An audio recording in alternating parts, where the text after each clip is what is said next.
Hi, I'm Kevin, and by the end of this video, you'll know exactly how to build 5 powerful automations in Make.com that will save you hours every week. These aren't just any automation. These are specifically chosen to teach you core concepts that will help you tackle any automation challenge. Whether you're completely new to Make.com or have played around with it for a while, you'll be able to follow along and build these automations yourself. I've been building automations in Make.com for a couple of years now, and over that period, I've created hundreds of different scenarios for different businesses and for my own. I've taught Make.com in various communities to thousands of students, and I know exactly where beginners get stuck, and more importantly, how to help you avoid these common pitfalls. So everything I'm showing you today comes from real-world experience and not just made-up stuff. So here's what we're going to cover in today's video. Number one, I'm going to walk you through the Make.com interface and help you get familiar with it, so you feel completely comfortable with the buttons that you need to press. Then we'll build several powerful automations that include connecting Gmail Google Sheets for automated data tracking. We're going to set up an RSS feed with Epify and OpenAI. We're going to create a workflow from OpenAI that goes through Gmail, that goes to Slack, and a bunch of other modules. I'm also going to be building a webhook and integrate that with your Make scenario so you can get data from anywhere. I'm also going to speak about Airtable. I'm going to speak about Twitter or X. So there's a lot to cover in this video.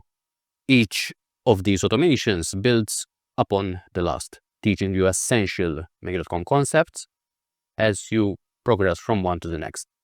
My aim is that with each automation, you will get the knowledge that you'll use again and again. So you are building on top of your knowledge. Now, you might be thinking that you can just figure this out yourself, and you can. There's a lot of trial and error that you can go through to figure it out. But my point is that this isn't just about building automations. It's about truly understanding how these scenarios work and how Make.com operates. Without knowing the core concepts and without knowing how the interface and its features work, you'll waste weeks trying to piece everything together, just like I had to do. And there were many times where I got stuck with errors that I didn't know how to solve, and it took a long time to solve them. What I don't want is that you end up giving up in frustration. So this is the worst thing that can happen. And the aim of this video is to help you avoid that long learning curve. So this is the plan of this video. If I switch to my screen here, we're going to be building these 1, 2, 3, 4 automations. So first, we're going to look at this Gmail to Google Sheets situation. We're going to be looking at an RSS feed to Epify, to OpenAI, to Airtable. We'll have an automation that looks at OpenAI to Gmail to Slack. Then we'll have the webhook situation that connects to OpenAI. We use a router, we use an iterator, go to Airtable, and then we also go to Twitter. So I would say that these can take you 80 to 85% of the way when it comes to knowing everything you need to know about Make.com. Because these are modules that keep getting used over and over again. Maybe we remove Twitter, or maybe we remove Slack, but everything else is something that I've used over and over again every single day. So that is my aim when choosing these specific automations to share with you today. Okay, let's get right into it. When you sign up for Make, the screen you will see is this right here. And over here you have quite a bit of information that's useful to know. First of all, you have the operations right here. So in my case, I have 10,000 operations. I've used 17%, and this will reset on the 17th of March. That's always useful information to know. So I've used 17% of my 10,000 operations per month. This is the price per month I'm paying, how many operations I have in total, unused, and billing interval is monthly. I have the graph that shows me how many operations are used every single day. There's operations and there's also data transfer. And here I get the active scenarios. So the scenarios that are actively listening for incoming webhooks or that are running every X amount of time. And I'll get into the difference in a second. Over here, we have the teams, so you can add people to your team. We have the users, which is in my case myself. Subscription plan, so I can go up to different or go down to different plans. Payments, so the payments that were done, installed apps, so any custom apps that you have installed, any variables that you will have set right here, and scenario properties. So to be honest, I've never used this, so I'm not really sure what this does. So this is the organizational menu that you get once you create a new account or once you log into your account every single time. Here you can create a new scenario, and you also have the organizational settings. So you can change billing details and so on and so forth. To be honest, I've never really used any of this right here. I tend to keep those as the default. Then we have the different options right here. So I have the team, which is the same pretty much as what we saw here. We have the team, the users, notification options. And yeah, this might be useful because you can choose to have warning in scenario run, getting notifications for that. So if you turn this on right here, you can get errors in scenario run. So you can turn on that. So in my case, that is turned on. So any scenario that gets an error, I get an email notification. And you also can get notifications when scenario deactivates. And generally, the error in scenario run and the scenario deactivation tend to work together. Because when you get critical errors, Make.com would automatically turn off the scenarios itself, so as not to keep going over and over and wasting operations. So in my case, I like having these on both as well. So I get 2 email notifications each time. For warnings, I tend to have that off. We get the scenarios menu, which is where you have all the scenarios that you have with all the folders that you've created. And to create a folder, you just hit the plus icon, you give it a name, and that will be listed as a new folder right here. And once you have that, you can go into a folder and any scenario you create will be under that specific folder. We have the templates, where you can use ready-made templates from Make.com. So let's say you want to post your Facebook page's post to another Facebook page. So you have a scenario or a template that's already created. If you want to post new RSS feed items containing a specific word or Facebook page, that is pretty much ready to go. You just click on it and it will get created in your account. It shows you how things would progress as well. So pretty handy if you want to just use something that Make.com have already created without having to create it yourself. And there's quite a lot of these. As you can see, I can keep scrolling forever here. And yeah, this is the scenario screen. So let me just go back here. And yeah, it doesn't tell you how many scenarios or templates there are, but yeah, there's a lot of them. All right, then we have the connections. So these are the connections you have with different accounts. You can have a look at the icon here. So in this case, this is Airtable. We have any mail finder, we have Claude, and you can reauthorize if something goes down over here. You can delete the connection, you can verify, and you can edit. So that can be quite handy if you, for example, I don't know, like if you're connected with Gmail, and every few months, some people complain that the connection needs to be reauthorized. So in that case, you would come in here, find the Gmail connection and hit the reauthorize button. Then you get the webhooks. So these are all the webhooks that are coming in to your scenarios.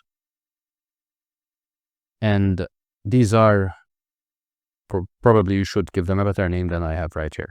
But all of that can show you all the webhooks that you have over here. And a webhook is simply a way to connect something to Make.com, and the data will be sent instantly once you establish that connection. So once, for example, someone submits a form, it will get sent immediately to Make.com without having to wait a specific time for that action to happen. There are pros and cons to using webhooks. In many situations, it makes sense to use them when you need the data to be instantly receivable.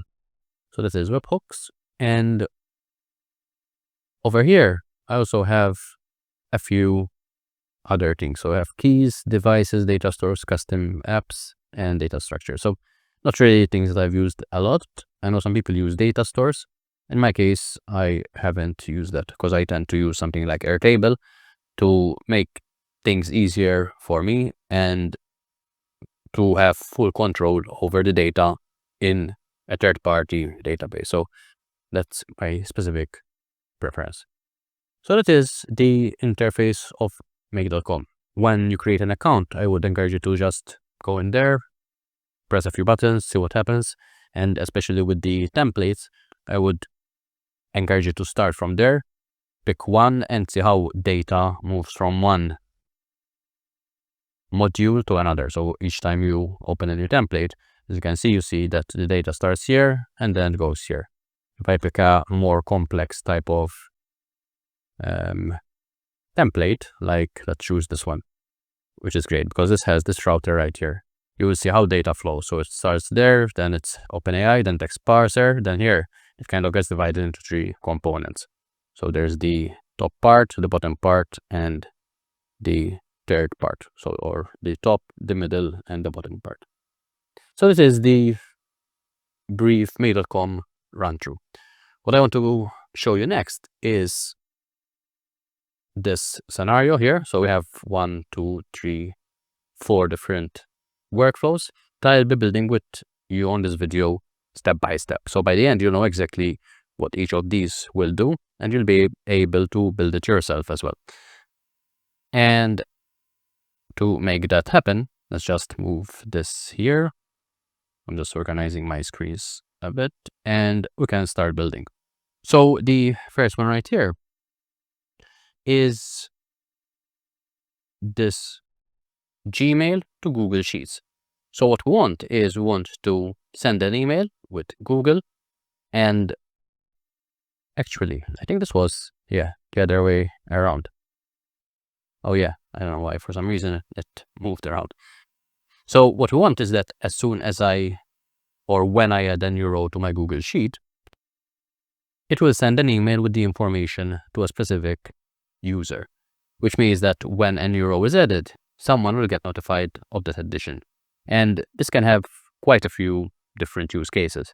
You can have it connected to a Google form. So someone fills in a form and the right person gets an email notification right here.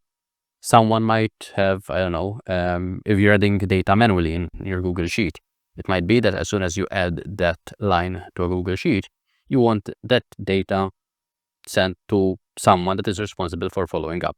So there's a lot that you can do with this type of automation. And yeah, let's get started building this. So over here, I have a Google Sheet.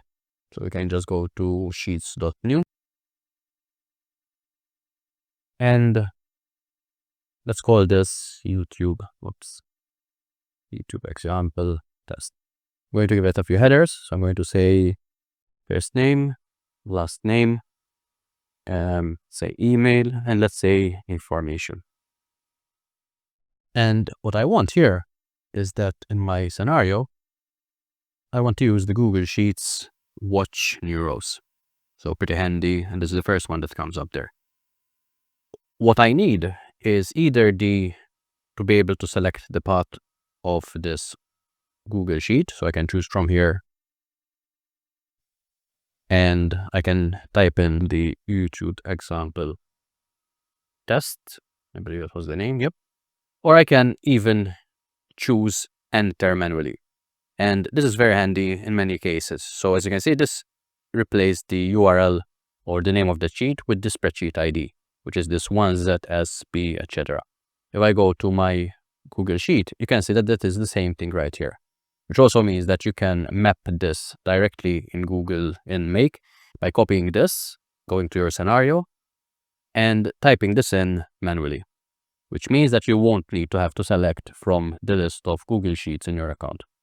One thing I'll also mention is that if this is your first time accessing Google Sheets, you'll need to establish the connection, which is just as simple as going to add, signing in with Google, and then giving the right permissions. So once that is established, then you'll have the make connection right there. Here I need to give it the sheet name, which is this right here. So it's just sheet 1. Here it asks me if my table contains headers, which in my case it does, because we have first name, last name, email information. The rows with the headers. So this is A1 to Z1, quite a long range or quite a large range, but let's leave it at that. Here I have the limit, like how many results will be worked with during one execution cycle. So if I have more than 2, this will only get 2 results back. If I have 1, it will get 1, plus 2 is the limit that it will get. If I remove that, it will get whatever amount of new records I would have added. Actually, I need to include a limit. Okay, so yeah, let's see what that's do. Now, we can choose all. So this will get all the information from this point moving forward, which means that if I run this now, I get no information because I haven't added anything between the time I created this module to the time that I actually ran it. So you need to have new information coming in with this watch new rows. Which means that if I go here and now I enter some information, they say kf@gmail.com, this is a new record. And I go back to my make scenario, hit run, I now get that information right here. So first name, last name, email, information. And the row is number 2, which is great. So I have all I need in order to move on to the next step, which is the Gmail module. So here I'm going to send an email and I choose my account, choose a recipient. So in this case, I'm going to send the information to myself. Choose my subject. You have new information. So I'm just going to send the information from a Google Sheet to or in the email. So someone just filled in the Google Sheet. I'm just going to say name, or rather first name, last name. We have email and we have information. I'm just going to click on the first name here. I'm going to go down here and click on the last name, go down here to the email, click on the email. And for information, I'm going to do the same thing. I'm going to hit save. And if I run this, first of all, I get no data, as we said earlier, because we have nothing new.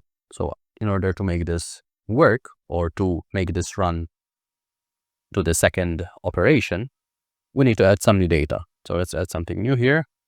Let's say this is F, this is K, this is fk@gmail.com. This is second new row. So now, if I go to my scenario here and hit the run once button, I'm expecting to get an email right here. So as you can see, it ran here, it ran here. And if I go to my email inbox and see what we got, I have a new email, which just says, someone just filled in the Google Sheet. First name is F, last name is K, email is that, information is that. As you can see, it's not very visually appealing, right? It's all in one line. So we can edit that over here. So if we go to my Gmail, what I need to do here is add a new line here. And the way to do that, I mean, you can do it in multiple ways. Since I can use HTML tags over here, as it says at the bottom of the field, I can just add a new paragraph there. So if I enter the P tag, hit save, hit run once, actually, I need to add some more information. Or alternatively, I can right click, I can choose where to start, and I can choose manually. So this is a great way to rerun the situation without having to keep adding new data each and every time. So I hit save, and now if I hit run once, I should get another email in my Gmail inbox, which in this case will look like this. So now I have someone filled in the Google Sheet, first name, last name, email, and information. All I needed to do is just add another new line or a new paragraph right here. So this would get formatted properly. So here I may do something like that. I can also do bolding. So I can add the B tag there. I believe it is B. And let's try that one more time. So run this module only, or rather choose where to start. I'm going to choose manually. Choose the same record or whatever, one of the records, and hit run once. So now, if I go to my Gmail, I get this. So someone just filled in the Google Sheet, in bold, so that's great. First name, last name, email, and information. So this is working as expected. Again, there's a lot of things you can do. There's a lot of use cases. I'm just showing you how to go from Google Sheet to a Gmail module. You can build on top of that, and I would encourage you to actually do that. So this is the first part of the video or the tutorial I want to show you. The next part looks something like this. So we're going to go from an RSS feed that watches different items. We're going to go to Apify, and I'll explain what that does in a second. We're going to go to OpenAI, and we're going to save the information to Airtable. So let's break this down step by step. If we look at an RSS feed, and actually, let's go to ChatGPT and just ask it, what is an RSS feed?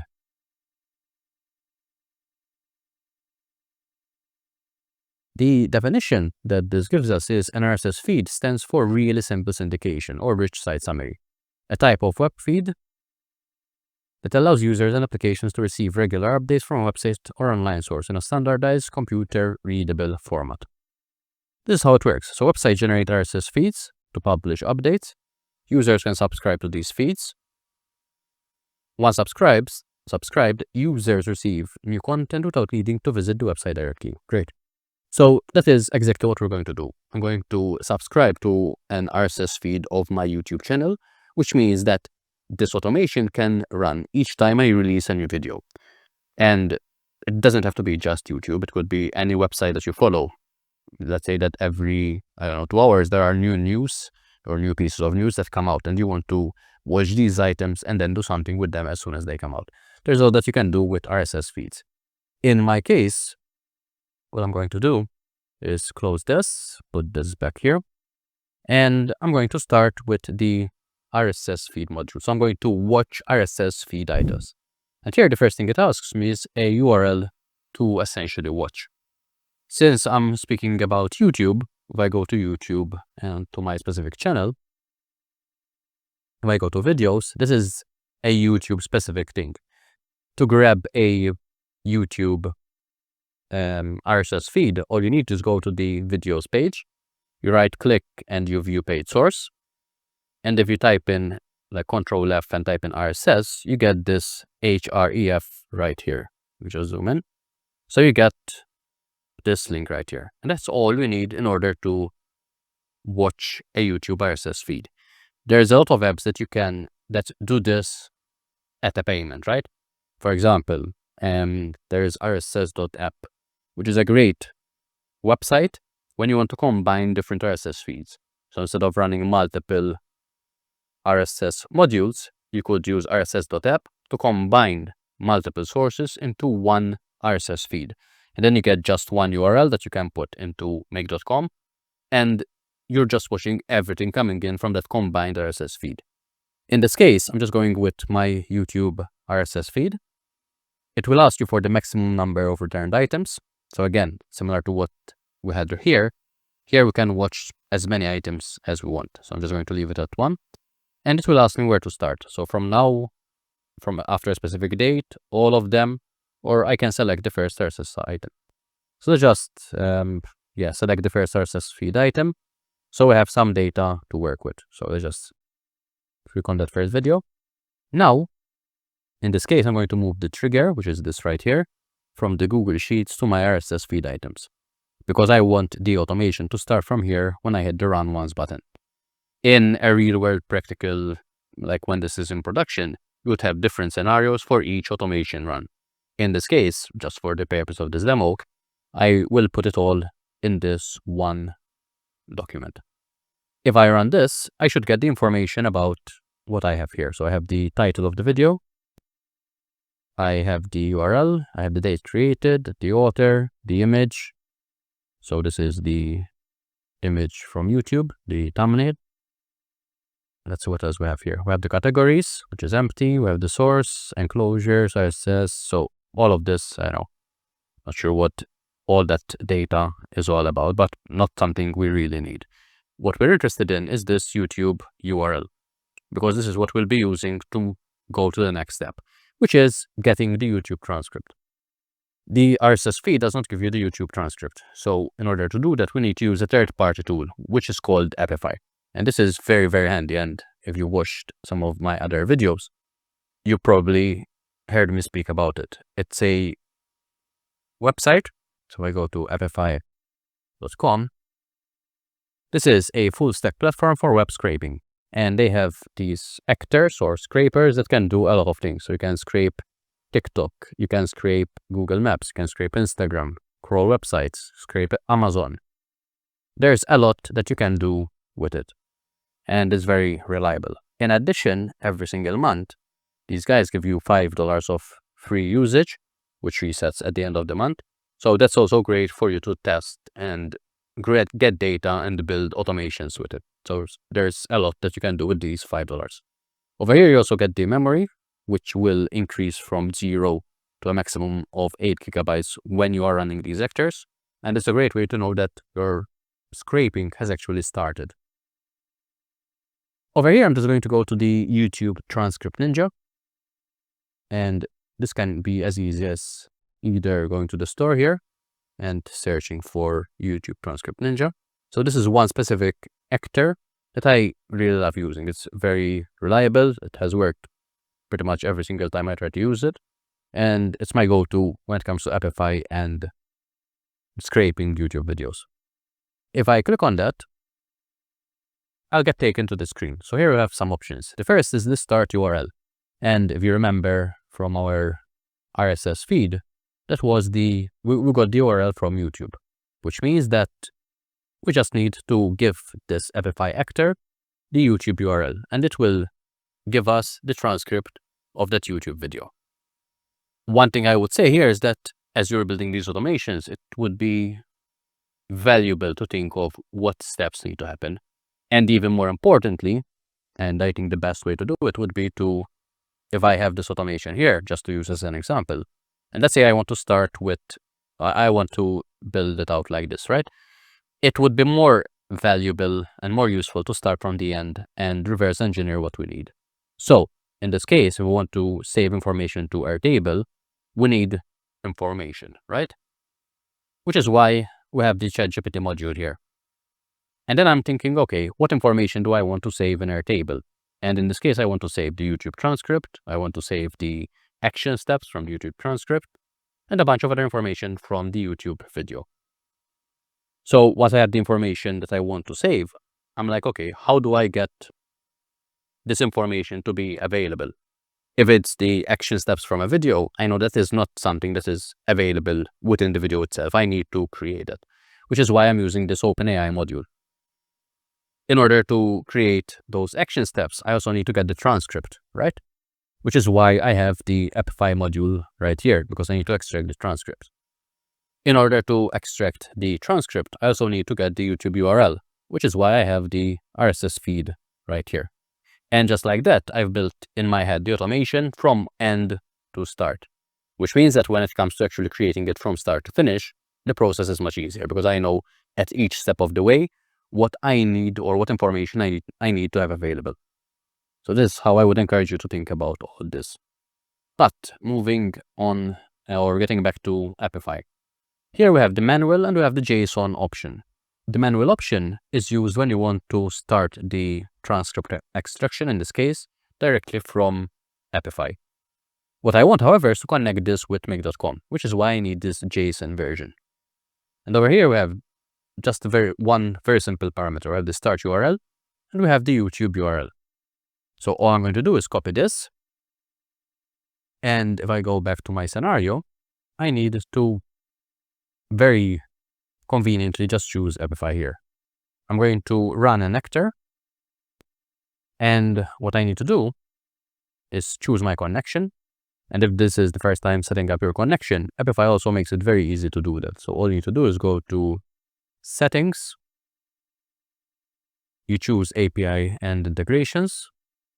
And then you just create a new token right there. You can copy this by pressing that button. And once you go back to your Appify, you hit add and you paste in that API token. You hit save and that is pretty much done. Once you've run an actor at least once, then it will be available in this list right here. So over here, I have a list of scrapers that I've used with the specific connection. And we're looking for the, where is it? YouTube Transcript Ninja. I'm going to choose run synchronously here, just for the sake of this demo, but quick side note, run synchronously means that this specific module will wait for the transcript to be returned back to it. If I choose no here, so run asynchronously, this will send off the request, and then we'll need to be listening for it, for that response, whenever it might come. There's, again, pros and cons to using both, but if you are just starting out, I would start with run synchronously as yes, and see if I can make that work. Over here, I'm going to paste in the JSON data that I copied from Epify right here. So I copied this, and I'm just going to paste it right here. What I need to do, however, is just swap this URL with the information I got from the RSS feed. So I'm just going to hit delete there. So I just deleted that there. I'm going to go to URL, click on it. And as you can see here, now I have basically all I need in order to run this actor. So I hit save. If I hit run, same issue as the Google Sheet. So I just need to choose where to start. I'm going to select the first RSS item, hit OK, save, and run once. Now, this went through, and this is making the request to Epify. So if I go back to Epify, as you can see, the memory has now increased. And if I go to runs, you should also see that this is in a second, unless it's already been done. Yes, it's already been done. So 11:31, time is 11:31. You can't see it because my head is on it. But this got completed in 7 seconds right here. So that was very fast. If I go to the specific run, so if I click on that, I will also see the results. So here under output, you can see that I got the transcript from YouTube. I also got the YouTube URL, the video title, and if I click preview, I get the full transcript right there. Now the thing is that we want this data to be sent back to Make, right? And the thing is that if we click this, we're not getting the full transcript. We're just getting some information about the specific run. In order to grab the transcript, this is the most important value, is the default dataset ID. Because this is how we can ask Epify to give us the information we need. And to do that, I'm just going to go to Epify. If I scroll here, I get the get. I move this so I'm not on the way on it. I have the get dataset items, which means that if I go to dataset ID, I just need to provide that default dataset ID that I was just speaking about earlier. So here, if I type in default dataset ID, I get the information right there. So click on it, I hit save, and now if I were to run the process again, so choose where to start, select the first RSS item, choose that, hit save, save the automation, hit run, I should get the transcript in a few seconds right here. What I will say is that each time you run an Epify actor, you're using your credits, right? You're using the money that you have in your account. Even if the automation has already run, each time you hit run actor, that is essentially recreating that request. So each time you're spending a few cents, in this case, to run the actor. Specifically, in the previous situation, that cost me 1 cent. So yeah, as you can see, those $5 that you get right here can get you a long way. If I go back to my automation and I open up the result, I get the transcript right here. So now I can do something with it now that I have the information in make.com. And what I want to do is connect this to an OpenAI module. So if I choose OpenAI, I can create a completion. And this is what I'm going to say. I'm just going to copy the prompt from when I was building this before the video. So here I'm just going to remove the max completion tokens. So it will use as many tokens at OpenAI as it needs to complete the request. I'm going to choose the model. So I'm going to go with GPT-4o. You can choose whatever model you want. And this is the prompt I'm going to use. So I'm going to paste this right here. So if I go to user, in text content, I'm going to paste this. So I'm going to say, give me a summary of what this video is about and the key action points to implement after watching the video. Output in JSON format using this schema. I'm going to say, give me the summary, and I'll explain what this JSON is all about in a second. And I'm also interested in the action steps. And as you can see here, I have step 1, step 2, step 3, step 4, step 5. Then I'm saying the first output character should be open curly brackets, and the last should be close curly brackets. And then I'm saying here is the transcript. And here, I'm just going to pass along the transcript information from every file. I'm going to hit save. And if I run this once more, I'm going to choose where to start. I'm going to choose the first video, hit save, and I'm going to hit run. Whilst this is running, what I'm going to do is explain more about this JSON. So in my prompt, I have output in JSON format using the schema. I have summary and I have action steps. So JSON, or JavaScript object notation, is a very handy way of representing data because it is super structured. As you can see, I'm just interested in two pieces of information, the summary and the action steps. And the way you create JSON in its most basic format is that you have the open and close curly brackets and everything goes in between those. Then you have the key and the value for that specific key. So in this case, one key will be called summary. And here I'm just saying for the summary, provide me the information right here. So by leaving this empty, OpenAI realizes that it needs to include the summary right here. So that is the first part. Then I have this right here. So I have action steps. And same thing. I'm saying provide me the action steps, which are these right here. So I just want 5 different action steps. So I say, okay, give me step 1. And then I'm saying put a \n between each step. So step 1, step 2, step 3, step 4, and step 5. And all this \n does is it puts a new line between each step. I have the closing quote here, and I have the closing curly bracket. Which means that based on this, if I go back here and I look at the results, I get this information from OpenAI. Now, there's one thing that I didn't do, which I'll explain in a second. But if I copy this and zoom in so you can see what I got the summary. So the video by Kevin demonstrates how to integrate WhatsApp, LinkedIn, and other platforms. Great. Then I have the action steps. So step 1, \n, step 2, \n, step 3. So this is working as I expected to work. What I need to do here though, because the problem is that now I didn't get the information in JSON, I just got one string. The benefit of using JSON in this specific way is that it will allow us to extract the different keys that we have in the output. Like this, we just have one string, so we can't really extract, or it's more complex to extract the summary because we need to extract that from this whole large string. Whereas what we want is to go here, we click Show Advanced Settings, and that opens up a bit of an additional menu. So if I go here, now I have the text response option. I can choose JSON object, and I can choose parse JSON response. If I hit save, and I rerun this, so choose where to start, again, select the first RSS item, click that, hit run. This will give us data in JSON format, which is the format that we want. So this is running the actor. We will get the information, and then we will create the output using ChatGPT. Okay, so we got the transcript right here.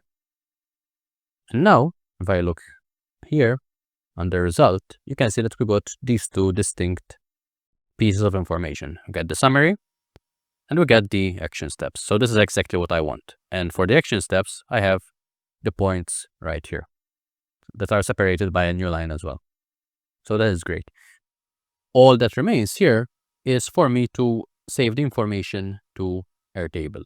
So what I want is go here, choose Airtable, and I'm going to create a record. Now, I already have an Airtable database here, which is called YouTube video. So I'm going to save the information right here. In this database, I have video title, I have URL, transcript, summary, and action steps. So summary and action steps are two separate items in my Airtable database, which is why I asked ChatGPT to give me JSON output using those two separate values. So let's go here. You can again connect Airtable to your make.com by choosing add, choosing Airtable auth, giving it a name, and then choosing the database that you want to connect. So that's pretty straightforward. And if I go to my base, we're just going to save the information in test. So in test, I have my table, which in this case is called YouTube video. So I choose that. And I have all the fields that are available in this Airtable. So all that remains here is just to map the correct variables into these fields. So the YouTube title we know is this from Epify. The URL we can put like that. The transcript we can put like that. The summary can choose summary from OpenAI. And same thing with action steps. So just drag and drop that right there. Hit save, and this is ready to be tested from start to finish. So I'm going to choose where to start. I'm going to select the first item. I'm going to choose that, hit save, and hit run. And in a few seconds, if this works correctly, we should add, or we should get a new record added to this Airtable base called test in the table YT video, and we'll get a new record added here. So this should have re-added it, or it should have added it already. I'm going to hit refresh, and if Airtable collaborates, which it doesn't seem to want to do that, so let's open up Airtable again. We should get the information right there. So now we have this right there, this right here. So I have video title, the URL, the whole transcript, the summary, and the 5 action steps, or 7 action steps in this case. So if I wanted to, I could say, okay, only give me 5 steps. I could make it more clear that I just want 5. In this case, it decided that there were 7 action steps to take based on that video. So I'm happy with that. And that's pretty much the second automation we have here. So we've gone through quite a few modules, and these will take you a long way as well. So far we had the Google Sheets, we had the Gmail module, we had the RSS module, the Epify module, OpenAI, and Airtable. And I would say those are some of the modules that I use very, very often for myself and for other businesses when I'm building with Make. So definitely, if you haven't used these yet, or till now, these will take you a long way. But as they say, there's more. So let's keep going. In this next scenario that I'm going to be building, I'm going to introduce you to the custom webhook. And this is super, super powerful because it will allow you to get data inserted into Make from basically anywhere you want.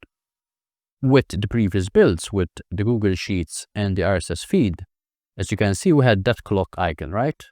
If I drag that, it's the clock, and now it's the clock. If I drag this here, we now get a lightning bolt, which means that this is instant type of information. What does that mean?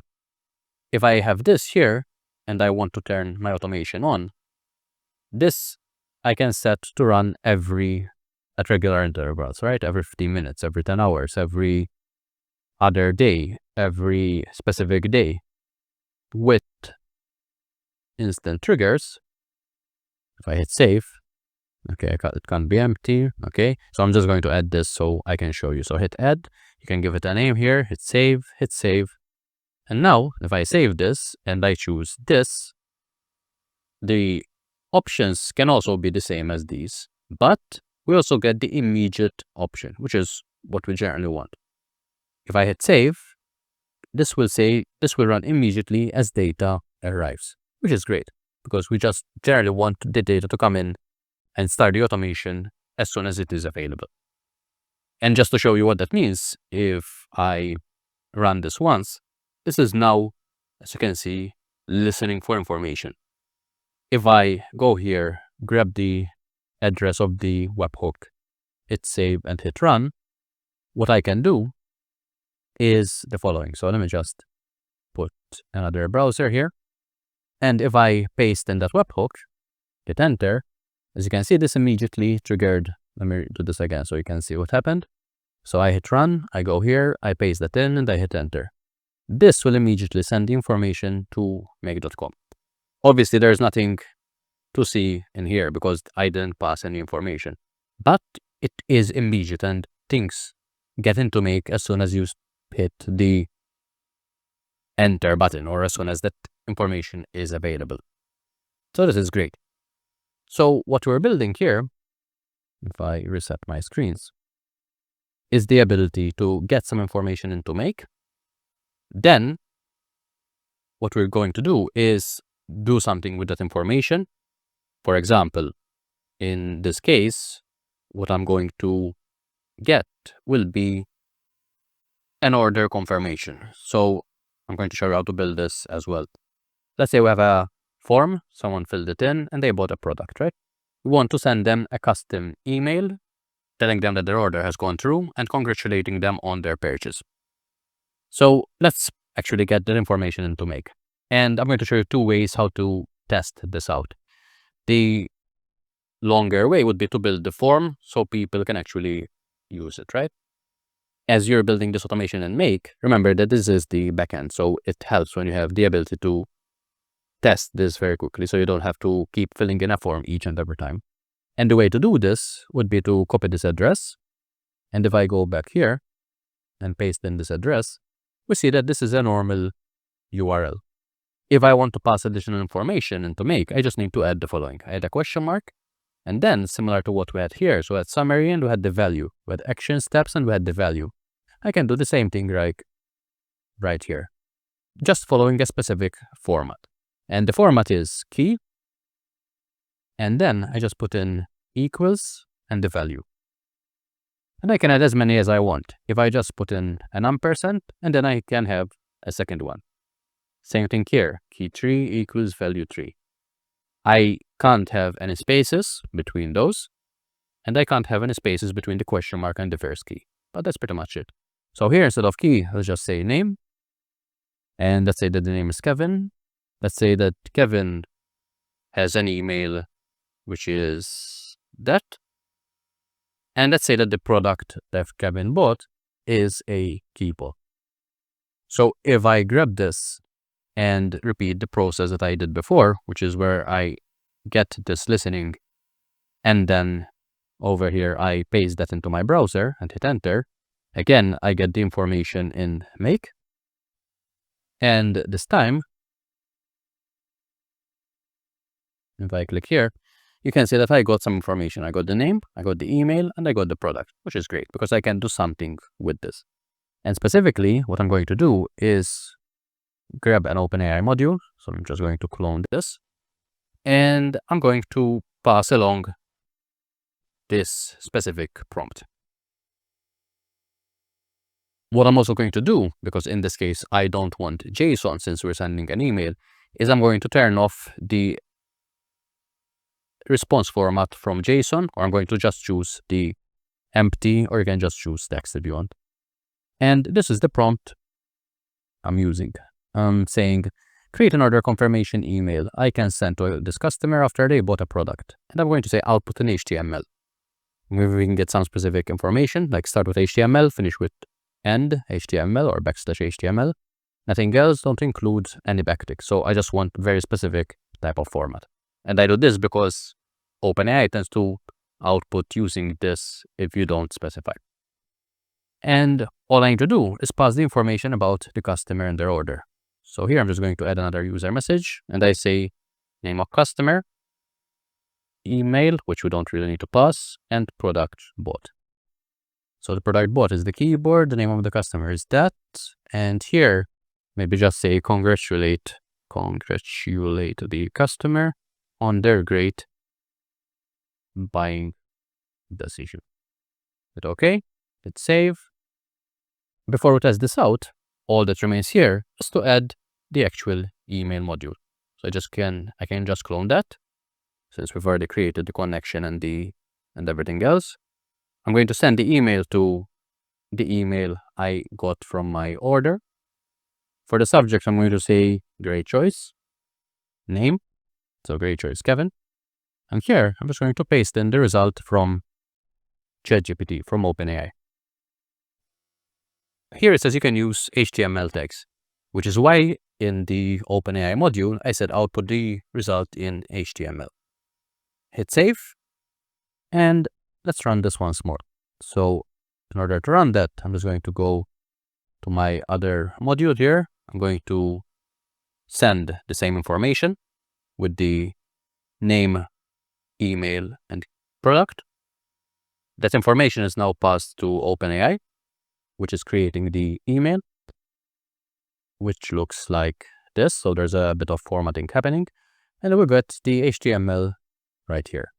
If I open my email inbox, this is the email that the customer would receive. So here we get this.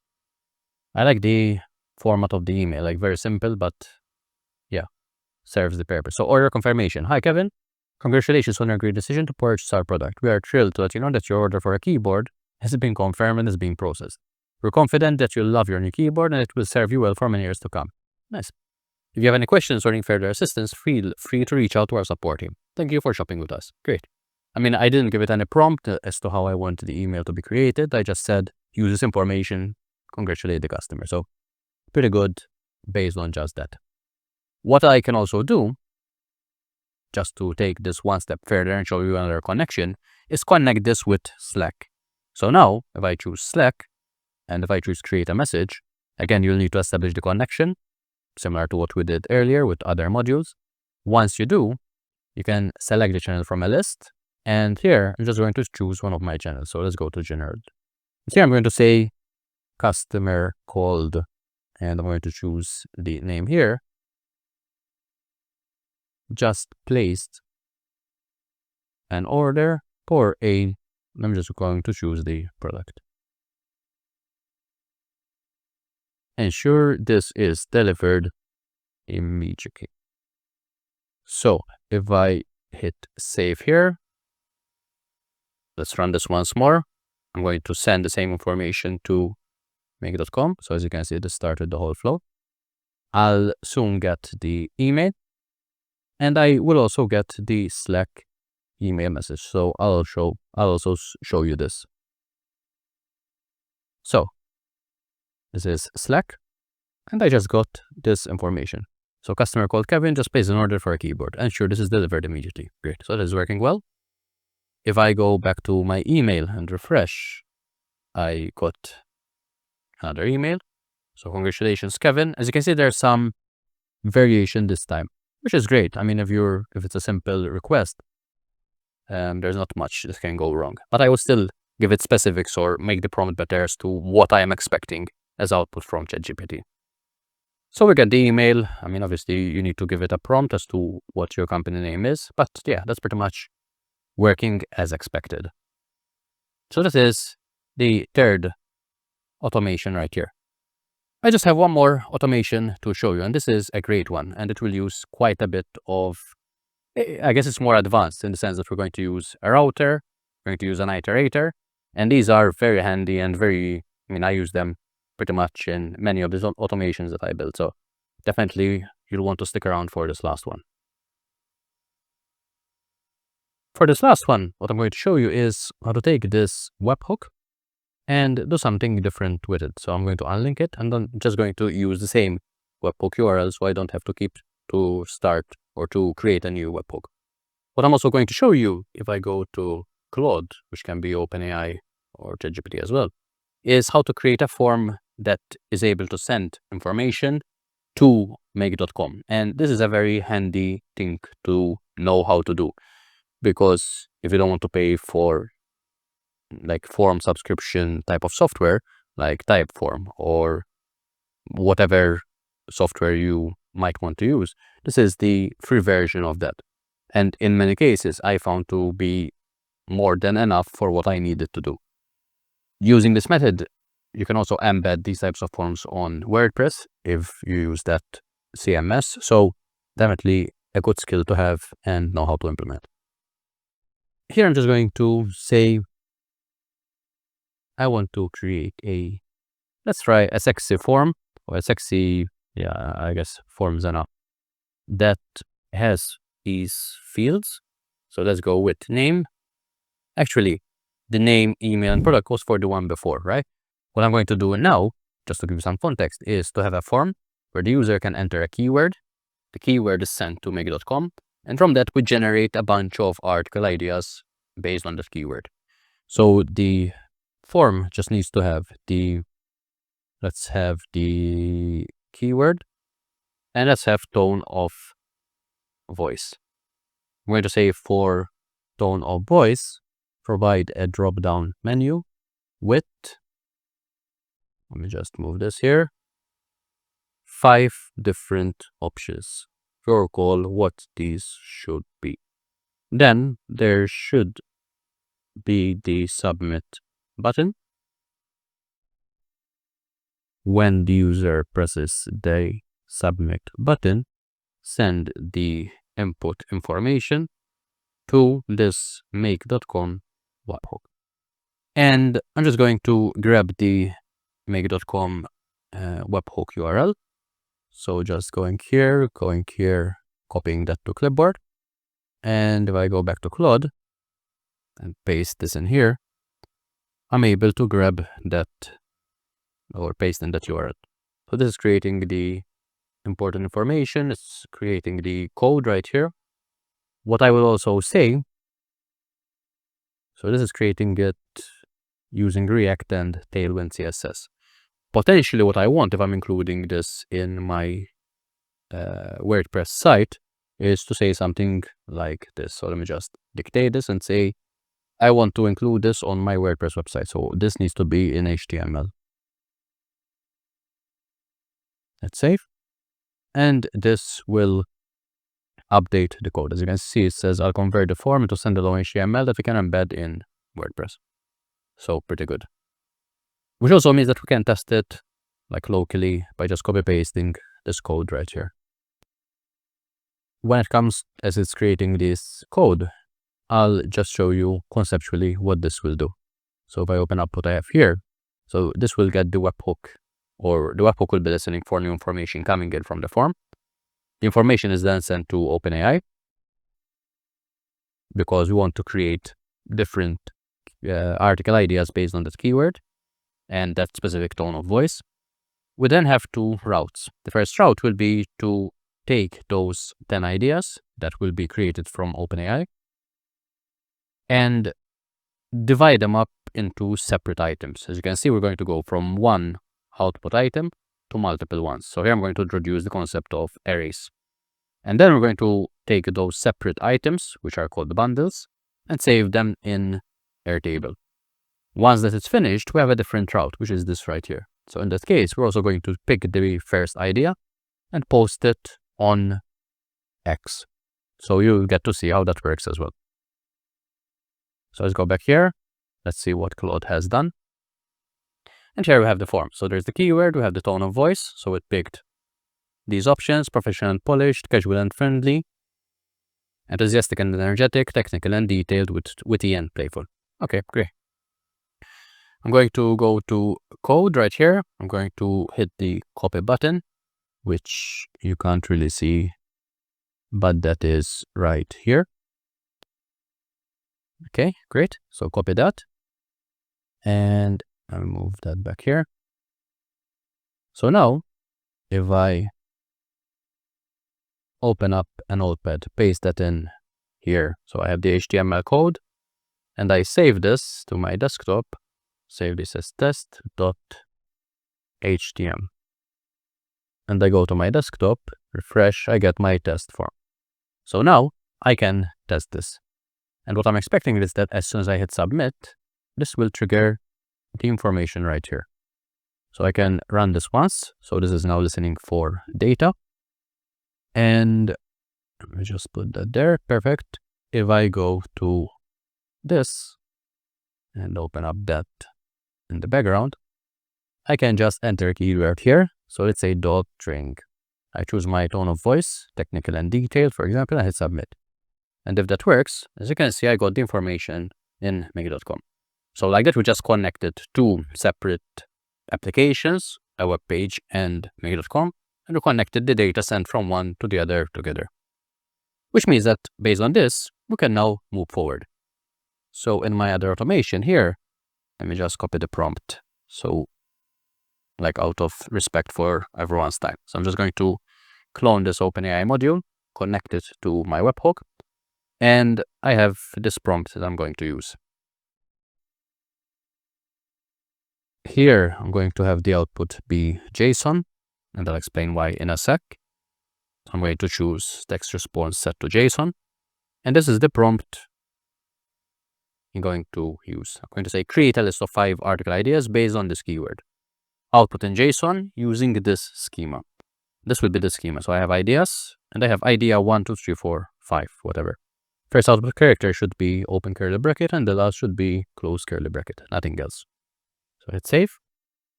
And here, the keyword will be that, and following this tone of voice. And I'm just going to pass that along. And that's pretty much it. What I want to explain as I will run this is what this actually means. We've already spoken about JSON, but this takes it one step further. So here, let's run this once. Let's go back to my form here, and let's do that again. So hit doc training. As you can see, this got the information, and is now creating or created the output in OpenAI. Now, what you can see here is that I got this ideas, which is an array, and I have these 5 ideas underneath. And that's exactly what I want. I want to get those created as a list. And that is what an array is all about. So if I paste in the code here, I said, please output in this format, right? So before we had, if I scroll back up, okay, no, not there anymore. We had the JSON output, and it was something like name, and then it was, I don't know, product, I don't know, or whatever, it was something different. But we had the key, and we had the value that we wanted it to output. We had the value, or the key, and the value we wanted it to output. This time we have something very similar. So this is JSON output 1. Let's just say this is 2. This is array. Here we're saying, give me an output that is called ideas. And now instead of saying the ideas should be a string, I'm just saying that the ideas should be an array, which is denoted by those square brackets. So here I'm saying, give me an array of ideas, and in that array, I want you to have different strings. So there's idea 1, comma, idea 2, comma, idea 3, 4, and 5. So by me just saying 1, 2, and 5, OpenAI is able to understand that I want these 5 ideas in this format. And I believe I also say that I want 5 ideas over here. Let me see.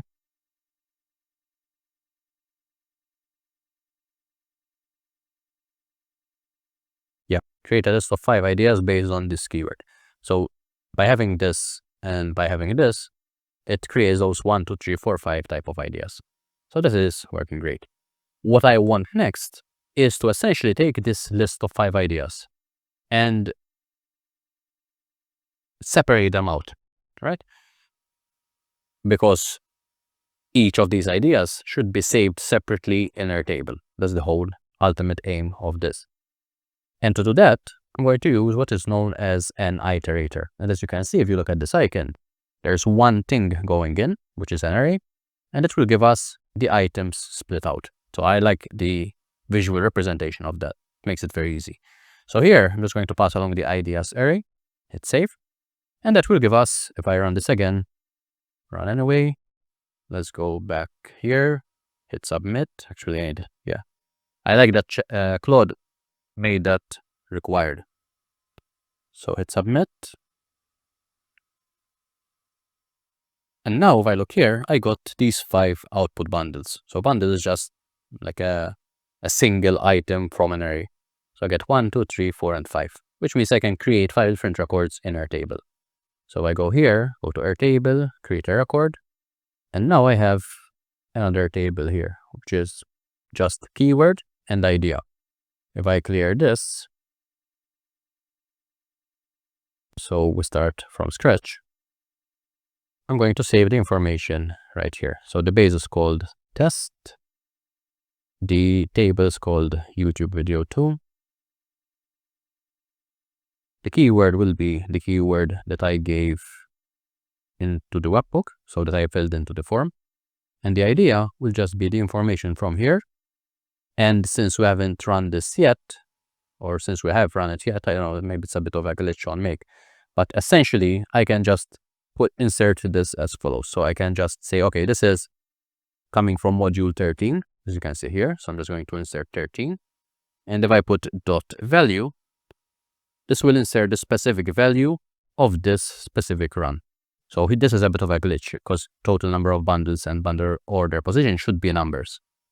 For some reason, it's not displaying the value. But if I put in the module number, which is 13 in this case, and dot value right here, that should work. So let's see if that actually does. So let me zoom out, run once, go back here, hit refresh, hit, I don't know, let's put something like kitchen appliances. Let's go with casual friendly, hit submit, and let's see what we get here. So the ideas were the following: 10 weird wonderful kitchen appliances, the ultimate guide, great. We get the iterator, that gives us those 5 bundles, and here we got this repeated 5 times. So if I go to my Airtable, and zoom out, we get the information right here. So we get the keyword, which is the same throughout, and we get the idea. So 10 weird and wonderful kitchen appliances, the ultimate guide. So that is great, because here we get that 10 weird, wonderful, the ultimate guide. So all that information is stored in Airtable. The final part to this scenario, or to this specific automation, is that I want to take the first item from my ChatGPT output and post it to X. And to do that, I'm going to do the following. So here, I'm going to add a router, because what I want is that first this route happens, which is taking these 5 ideas, splitting them out, and then saving them to Airtable. Once these finish, I want to have a different route, or a second route, which is the posting to X.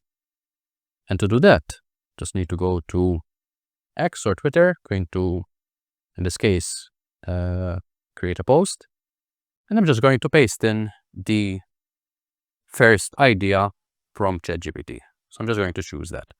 One thing I'll point out here is the following. So here, as you can see, there is this square brackets, right? And if I hit the left key on my keyboard, I can move back and forth into that space. In that space, I can also insert stuff, which means that if I want the second idea, or the fourth, or the fifth, I can do that. I can grab that as well. By default, when you click on this, make will give you the first idea from that array. So I leave this empty is the same as putting in number 1. So I can leave that empty, and it will publish on Twitter the first idea from the ChatGPT module. So if I hit save, let's run this from start to finish. So hit save, I can zoom out, hit run once, go here, let's type in whatever, kitchen appliances again, hit submit, and let me just open up X. So this is saving the information to Airtable. So if we go back here, we get the new ideas. And the first one now would be 1. So we get 1, 2, 3, 4, 5. So it should be this one, the evolution of kitchen appliances, how technology is revolutionizing culinary space. If I go to my Twitter or my X, I get that right here. And I really should start posting more on Twitter. Maybe I should make a video on that, and how to turn ideas that are actually valuable into Twitter posts. So yeah, we get the information right here on Twitter. So I'll just delete that right there. Okay, so that is working as expected. So in this video, essentially we covered quite a lot. And if you are new to Make.com, or relatively new, I'm sure that I hope that there were a lot of things that you found valuable. So covered Google Sheets to Gmail and sending an email, covered RSS feeds to grab YouTube information, get the translation, or to get the transcript of a video rather, doing something with it, and then saving to Airtable. We created a webhook that listens for information and then creates a custom thank you or custom customer success email for a customer that bought a product. sends the email to the customer and sends our internal team a Slack notification. And we also had a webhook that came in through filling in a specific form, which is right here, that we built in one go using Claude. And based on that information, we create article ideas, we save them all to Airtable, and we also take the first one and publish it as a post on Twitter. So quite a lot of information that was covered in this video. I hope you found it very useful. Let me know in the comments below if this type of video is useful, more on the longer side, I would say. And in the meantime, don't forget to hit like and subscribe so you don't miss future videos that I plan on releasing like very frequently in the short and long term. So let me know what you think about that. If you want to get the blueprint to this automation, I'll include it in the link below as well. So I just started a space where I will include all these blueprints so you can download them and import them into your Make. And to do that, all you need to do is go to your Make scenario, click the 3 dots right here, and then choose import blueprint. And you can just have this in your Make account without having to build it step by step and one module at a time. In the meantime, yeah, I hope you have a great day and I'll speak to you soon. Cheers.